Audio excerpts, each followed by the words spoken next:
أعوذ بالله من الشيطان الرجيم بسم الله الرحمن الرحيم الصلاة والسلام عليك يا سيدي يا رسول الله وعلى آلك وصحابك يا حبيب الله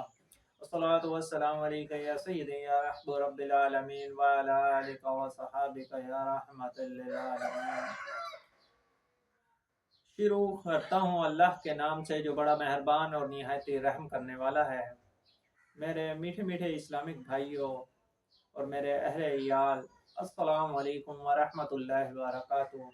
کیا حال چال ہے؟ امید ہے خیریت سے ہوں گے اور ماہ رمضان کا مہینہ، بابرکت مہینہ آپ پرجوش کے ساتھ گزار رہے ہوں گے۔ میں امید کرتا ہوں کہ آپ کا جو ماہ رمضان ہے بہت ہی اچھا اور بہت ہی بہتر گزرا ہوگا، اور جو رہ رہا ہے وہ بھی بہت اچھا اور بہت بہتر گزرے گا، اور آپ باقاعدگی سے نماز کے پابند ہوں گے اور روزے رکھ رہے ہوں گے۔ یہی آپ سے میری حمایت ہے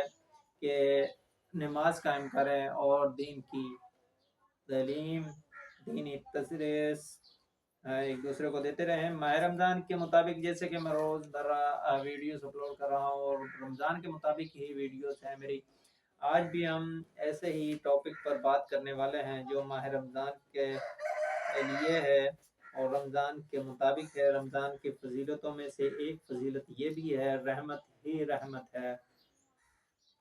جیسے کہ برکت ہی برکت ہوتی ہے، ویسے ہی ایک رحمت ہی رحمت آج کا ہمارا ٹاپک ہے، رحمت ہی رحمت، رحمت ہی رحمت ہے۔ تو میرے میٹھے میٹھے اسلامی بھائیوں،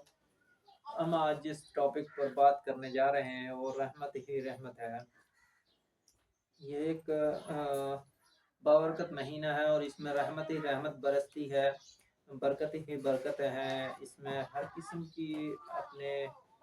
عنوان کو اور اپنے اہتمام کو پہنچتے ہیں۔ عنوان بہت بڑا تو یہ میرا عنوان ہے کہ رحمت ہی رحمت برستی ہے۔ میٹھے میٹھے اسلامک بھائیوں، جب اللہ جلال جب رحمت کرنے پر آتا ہے تو کسی بھی ایک عمل کو اپنے بارگاہ میں شرف قبولیت عطا فرما دیتا ہے، اور پھر اس کے سبب اس پر رحمت کی بارش کر دیتا ہے۔ لہذا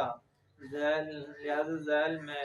ایک حدیث مبارکہ پیش کی جاتی ہے جس میں متعدد ایسے لوگوں کا بیان کیا گیا ہے کہ وہ کسی نہ کسی نیکی کے سبب اللہ جلال کی گرفت سے بچ گئے، اور رحمت خداوندی نے جلال نے انہیں اپنی آغوش میں لے لیا۔ اور چنانچہ حضرت سیدنا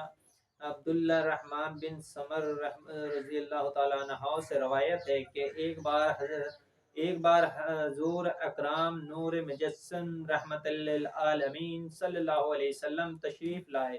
اور ارشاد فرمایا کہ آج رات میں نے ایک عجیب خواب دیکھا ہے کہ ایک شخص کی روح قبض کرنے کے لیے مالک الملائکہ تشریف لائے، لیکن اس کا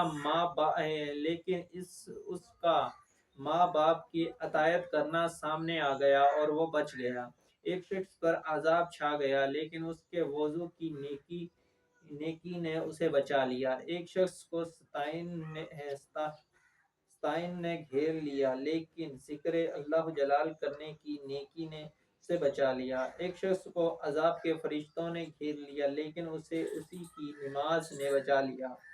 ایک شخص کو دیکھا کہ پیاس کی شدت سے زبان نکالے ہوئے تھا اور ایک حوضے پر پانی پینا جاتا تھا مگر لوٹا دیا جاتا تھا کہ اتنے میں اس کے روزے آ گئے اور اس نیکی نے اس کی سحراب کر دیا۔ ایک شخص کو دیکھا کہ انبیاء علیہ السلام خالق بنائے ہوئے تشریف فرما تھے، وہ اس کے پاس جانا چاہتے تھے لیکن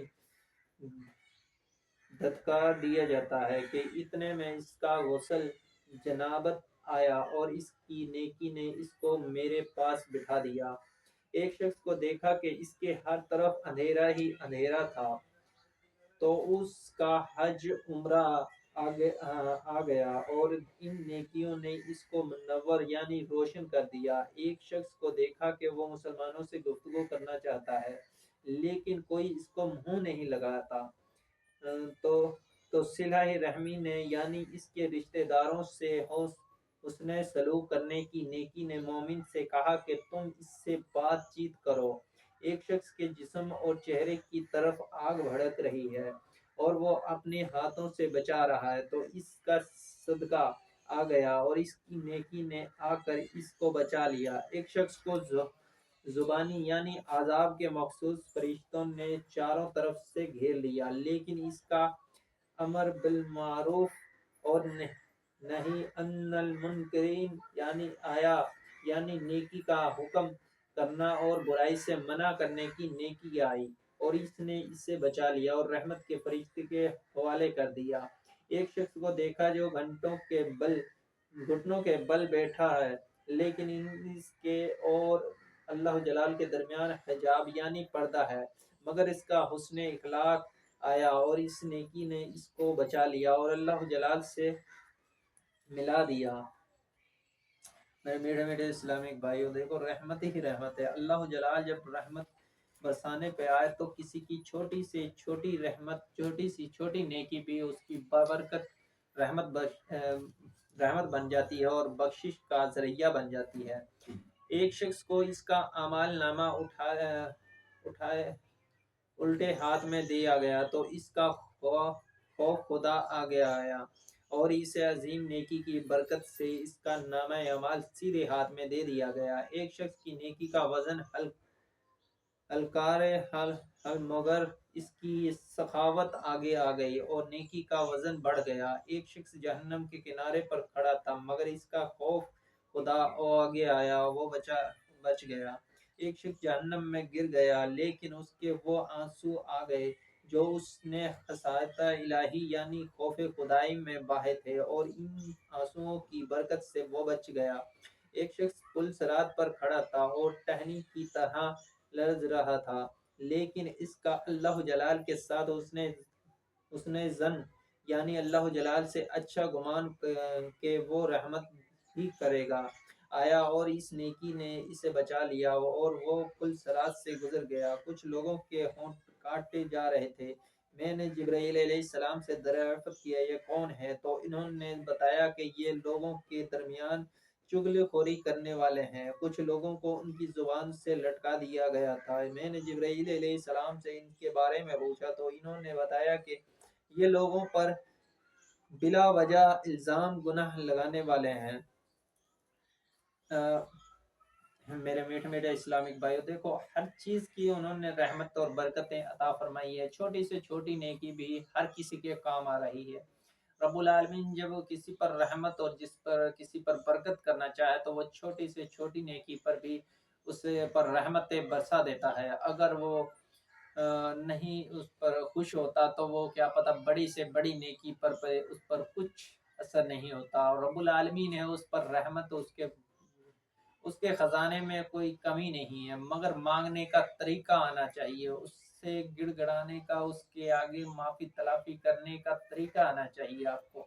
آپ دن کو کریں یا رات کو، توبہ اکیلے میں کر رہے ہوں تو بہتر ہے، کیونکہ رب العالمین جب اکیلا انسان بیٹھ کر اپنی توبہ کی معافی تلافی کرتا ہے تو رب العالمین سب سے زیادہ نزدیک اسی شخص کے قریب ہوتا ہے جو اکیلے میں بیٹھ کر اپنے ہاتھ اٹھائے، اپنے نظریں جھکائے، اپنے رب العالمین سے کچھ مانگ رہا ہو، چاہے وہ معافی تلافی ہو، چاہے پھر رزق میں اضافہ ہو، یا اپنے ماں باپ کے لیے لمبی عمر ہو، یا ان کی جنت الفردوس میں جنت کے لیے دعائیں مغفرت ہو، یہ کچھ بھی ہو سکتا ہے۔ اگر مانگنا تجھے آتا ہو تو رب العالمین کرم کرنے میں کبھی کمی نہیں کرنا۔ بقایا جو میں نے تحریر پڑھی ہے، اس تحریر کا آگے خلاصہ ہے جو میٹھے میٹھے اسلامک بھائیوں، آپ نے ملاحظہ فرمایا ہے کہ اطاعت والدین، وضو، نماز، روزہ، ذکر اللہ، حج، عمرہ اور صلہ رحمی اور امر بالمعروف اور نہیں عنایہ اور منکرین، صدقہ، حسن اخلاق، سخاوت، خوف خداوندی، خوف خدا کی وجہ سے رونا اور نیز اللہ جلال کے ساتھ حسن ظن وغیرہ وغیرہ نیکیوں کے سبب اللہ جلال نے معاذ بن پر کرم فرما دیا اور انہوں نے عذابیت و عذاب سے رہائی مل گئی۔ بہرحال یہ اس کے فضل و کرم کے معاملات میں ہے اور وہ ملک والمختار ہے جسے چاہے بخش دے، جسے چاہے عذاب کر دے، یہ سب کچھ اسی کا عدل ہی عدل ہے۔ جہاں وہ کسی ایک نیکی سے خوش ہو کر اپنی رحمت سے بخش دیتا ہے، وہاں بعض اوقات کسی ایک گناہ پر جب وہ ناراض ہو جاتا ہے تو اس کا قہر غضب جوش میں آ جاتا ہے، اور پھر اس کی گرفت نہایت سخت ہوتی ہے، جیسے کہ ابھی گزشتہ طے حدیثیوں کے آخر میں چغل خوری یعنی ادھاری لگانے، ادھر کی ادھر لگانے والوں کو آپس میں لڑانے والے اور دوسروں پر گناہوں کی تہمت باندھنے والے کا انجام بھی آپ پیارے آقا صلی اللہ علیہ وسلم نے ملاحظہ فرمایا کہ ہم ارشاد فرما کر متنب کیا کہ گویا جہاں ایک نیکی کی وجہ سے نجات ہو سکتی ہے، وہاں کسی ایک گناہ کے سبب گرفت بھی کی جا سکتی ہے۔ لہذا عقل مند وہی ہے کہ بے ظاہر کوئی چھوٹی سی بھی نیکی ہو اسے ترک نہ کرے، کہ ہو سکتا ہے کہ یہی نیکی نجات کا ذریعہ بن جائے، اور بے ظاہر گناہ کتنے ہی معمول نظر آتے ہوں ہرگز نہ کرے۔ اللہ جلال کی نافرمانی کو معمول سمجھنا سراسر حماقت ہے، اور اس کے نہایتی نتائج نکل سکتے ہیں۔ لہذا اس زمن کے چند حکایات پیش کی جاتی ہیں، انہوں نے پڑھنا اور خوف خداوندی سے لذات اور بار بار گناہوں سے توبہ کرتے رہو، اللہ جلال اس کی رحمت کی بھیک مانگتے رہو۔ میرے میٹھے میٹھے اسلامک بھائیو، جیسے کہ میں نے آج تحریر ماہ رمضان کے مطابق ہی یہ تحریر ہے، رحمت ہی رحمت برستی ہے۔ کبھی رب العالمین صدقے کی خیرات سے بچا دیتا ہے، تو کبھی حسن سلوک کی وجہ سے بچا دیتا ہے، کبھی اللہ تعالیٰ سے گفتگوئے رونے پر وہ آپ کو بخش دے گا۔ کیا پتہ آپ کی چھوٹی سی کون سی نیکی رب العالمین کو پسند آ جائے اور رب العالمین اتنا کرم کرتے ہیں، کیا پتہ، اور اگر رب العالمین کا جوش اور غضب دیکھنا، اگر کوئی چھوٹی سی چھوٹی برائی بھی آپ کی رب العالمین کو بری لگ گئی اور وہ غضب میں آ گئے، تو وہ اس کا بہت برا نقصان ہوگا، اس کا غضبناک جوش دیکھیں گے، کیونکہ رب العالمین جب اپنے جوش میں آتا ہے تو کرم بھی اسی جوش کے ذریعے کرتا ہے جس ذریعے سے وہ عذاب کرتا ہے۔ رب العالمین عذاب تبھی کرتا ہے جب انسان حد سے زیادہ بڑھ جائے، ورنہ رب العالمین اتنا کٹھن نہیں۔ یہ میرے مولا کا کرم ہے کہ تمہارے لیے 5 وقت کی نماز اس نے عبادت میں رکھ دی ہے، اور بقایا اس نے فرمایا ہے کہ تم میرے لیے رات کو جاگو تو صحیح، تم کبھی میرے اکیلے میں عبادت میں آؤ تو صحیح، میرے آغوش میں بیٹھو تو صحیح، کبھی مانگ کر تو دیکھ، خدا خود دیتا ہے بندے کو مانگنے کی ضرورت نہیں ہوتی۔ یہ کرم ہے اس خدایا کا جو اس نے اپنے گھر بلایا ہے، ورنہ ہماری اوقات کہاں کے سانس بھی لے سکیں۔ یہ محمد مصطفیٰ کے ہم غلام میں سے ایک غلام ہیں، کر دے یہ کرم خدا، یہ ہماری دعا ہے۔ میرے میٹھے میٹھے اسلامک بھائیو، تحریر بہت زیادہ طویل تھی اور ویڈیوز بھی طویل ہو چکی ہے، مجھے نہیں لگتا کہ آپ کو ویڈیوز پسند آئے، لیکن میں کوشش کر رہا ہوں کہ ویڈیوز اچھی ہو۔ بقایا چلو تحریر پڑھنے کا مقصد یہ ہوتا ہے کہ لوگ یہ نہ کہیں کہ اپنے پاس سے جوڑ کر یہ بتا دیتا ہے، لیکن رب العالمین کا کرم ہے، اور یہ کتاب میں سے پڑھنا میں آپ تک پہنچاتا ہوں، تحریر پہنچاتا ہوں، جو میری اپنی رائے ہوتی ہے پھر اس کا اظہار میں آپ کے پیش نظر کرتا ہوں۔ تو اگر آپ کو بھی اس تحریر میں سے کچھ سمجھ میں آئے، اور کیا پتہ میرے ان الفاظوں سے کسی کو کوئی نیکی کام آ جائے، کسی کی کوئی نیکی کر بیٹھے کوئی رب العالمین کے یہاں، اور شاید وہ اپنی بخشش کا سامان اکٹھا کر بیٹھے اس ماہ رمضان میں صدقہ دے کر کوئی اپنی تائید کر لے کہ رب العالمین سے کیا پتہ شاید کوئی اکیلے میں اپنی عبادت کو قبول کروا لے، کیا پتہ رب العالمین کے ساتھ گہرا دوست بن جائے اس ماہ رمضان کے آخر عشرے میں۔ آخر عشرہ ہے اور آخر روزے چل رہے ہیں یہ، کیونکہ آخر روزے 5-4 ہیں، ان کے بعد شاید زندگی میں ہمیں موقع ملے نہ ملے، آپ ہوں یا میں ہوں یا نہیں ہوں، اس زندگی کا کوئی پتہ نہیں، وقت چلتا رہتا ہے، وقت نہیں رکتا، نہ دنیا رکتی ہے نہ کام رکتے ہیں، کام تو یہی ایسے ہی چلتے رہیں گے، مگر رب العالمین سے لو لگا لی تو شاید زندگی کا طویل رستہ آسان ہو جائے۔